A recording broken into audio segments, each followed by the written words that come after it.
Friends, আজকে আমরা খাবো গরম গরম বাদাম ভাজা, হোমমেড বাদাম ভাজা।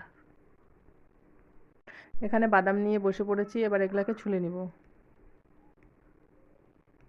এরকম করে সবগুলোকে ছুলে নিব।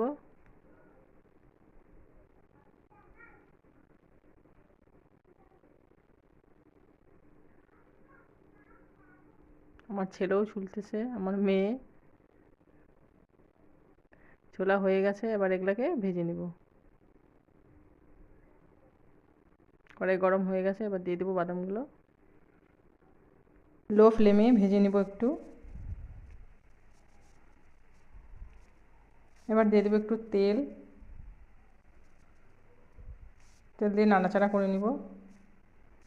তারপর দিব স্বাদ মতো লবণ। লবণ দিয়ে হালকা নাড়াচাড়া করে